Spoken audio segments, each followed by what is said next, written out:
Welcome to the woods, where that maple syrup sweetness begins to happen. Dating back to the 1600s, that famous amber hue sweetness of maple syrup is very well known today for using on our pancakes, waffles, baking, cooking, and candy making. Now, it's a seasonal item in Indiana. We can produce maple syrup late February to early March. Well, we're not producing it. Our trees are producing sap for us. 3 out of about 13 species of maple trees that are native to Canada and the United States are used for making maple syrup. How come? Well, they're the ones that produce the sweetest maple syrup. It takes approximately 40 years for most maple trees to reach maturity to where they can produce sap for collection of maple syrup making. Each tree is capable of producing 5 to 15 gallons of sap per year. Of the sap that's produced, we collect about 10% of that to make into maple syrup. Now, when it comes out of the tree, the sap is about 2.5% sugar. And when we boil it down, we reach about 66% sugar. So how exactly do these trees convert starch to sugar to where we can use it for maple syrup? Good question. Trees, like plants, go through a process called photosynthesis. In photosynthesis, the trees convert starch to sugar. That sugar mixes with water that's absorbed from the roots. As temperatures increase in the spring, that water-sugar mix expands. It pushes it throughout the tree. It then becomes more readily available for us to tap and use for maple syrup. So how exactly is sap collected from trees and made into delicious maple syrup? Let's take a look at how my family does it. We use an older method containing buckets and galvanized spiles. You begin any process with what is called tapping the trees. A small hole is drilled into the tree, just deep enough to reach the sap flow. We have a special guard on the end of the drill to prevent from going too deep. Now, there is debate on the safety of tasting sap fresh from the tree, but we enjoy the experience, and it's a great way to be sure you indeed tapped a sugar maple tree, because the sap will be sweeter. After drilling a hole, something called a spile is placed into the hole. Notice how the sap begins to flow immediately. This is a good sign that you tapped at the appropriate time and sap is flowing well. Next step is to secure a way for the collection bucket to stay on the tree. We simply place a nail above the spile and wire a plastic food-grade jug to the nail. This is where there's a difference between our method of collection and large commercial operations. Large operations use a tube and vacuum method, similar to what is shown here from Cornell University. We collect sap daily from the trees to ensure quality. And if you've not noticed already, making maple syrup truly is a family endeavor for us. All jugs are collected by hand and poured into a large food-grade plastic container. We use a side-by-side vehicle to haul the collection container. It is then stored in a cool, dark barn to prevent bacteria growth until we have enough sap to begin cooking.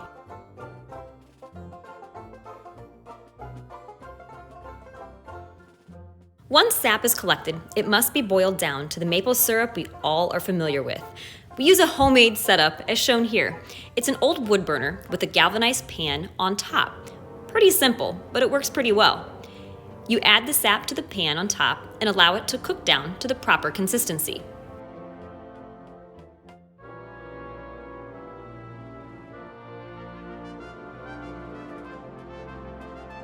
Now, as my mom says, it's a bit like watching paint dry because this process does take a while for the sap to cook down into the syrup.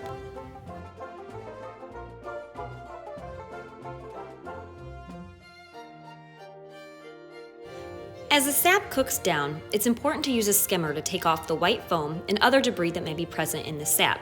It also is a good time to stir the sap to ensure even consistency. Remember, the way we choose to make maple syrup is slightly different than the larger commercial operations. Those operations typically have indoor cooking equipment.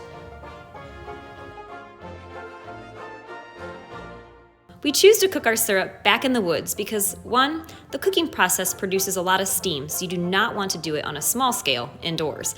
And 2, we believe there's nothing better than collecting a product from nature and processing it in nature too.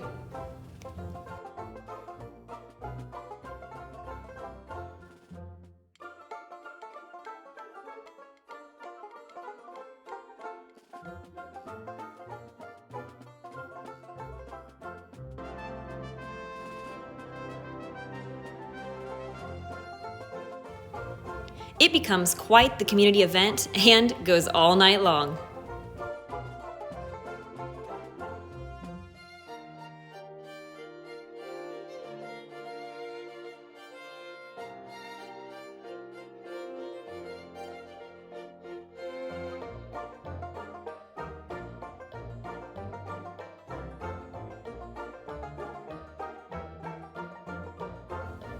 You can only eat hot dogs and s'mores so many times before it's time to mix it up a little.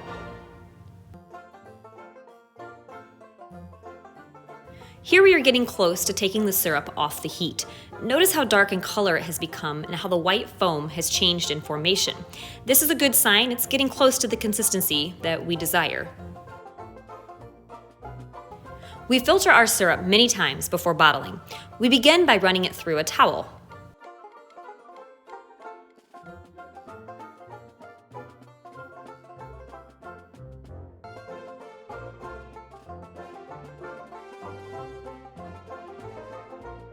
We then move our operation indoors to maintain sanitation of the syrup. The syrup is placed back on heat to bring it to temperature so that it seals for preservation. You will notice here we are using glass canning jars and lids. All jars and lids have been sterilized prior to filling with syrup. This is common practice in food preservation to prevent bacteria from spoiling canned foods. The syrup is poured through another strainer, this time several layers of cheesecloth, and then flows into glass jars. Jars are wiped clean, and a canning lid and band are placed on them. The jars will self-seal due to the syrup being hot, therefore can be stored in a cool, dark place, not requiring refrigeration until opening. Did you notice the change in color of the syrup we're bottling here? This is a later batch, so the color is dark. Typically when sap is collected later in season, it results in a dark, robust, maple-flavored syrup.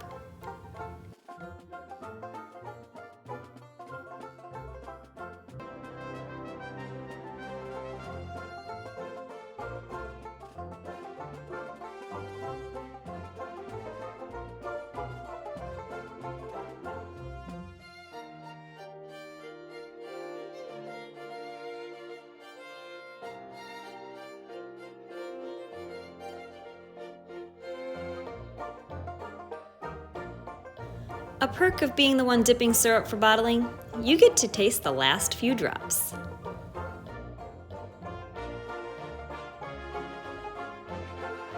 End product, fresh, homemade, delicious maple syrup. A perfect partner for homemade waffles and sausage raised from our farm. Now let's talk a little bit about what most consumers are used to putting on their pancakes: syrup. It may say no high fructose corn syrup on the front, but that number one ingredient is corn syrup and contains caramel color to fool you into thinking it's the real thing. Find a bottle that says 100% maple syrup, and it indeed is the real stuff, with nothing added.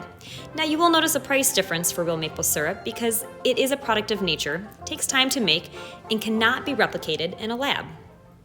Maple syrup is an alternative option for sugar and is considered to be a healthier option when compared to white granulated sugar or high fructose corn syrup. And did you know that in just 1/4 cup of maple syrup, it provides you 100% of your daily manganese, as well as 37% riboflavin and 18% zinc, which is equivalent to 1 serving of broccoli or 1 serving of banana, and is packed full of antioxidants. Now you may be asking, how about calories?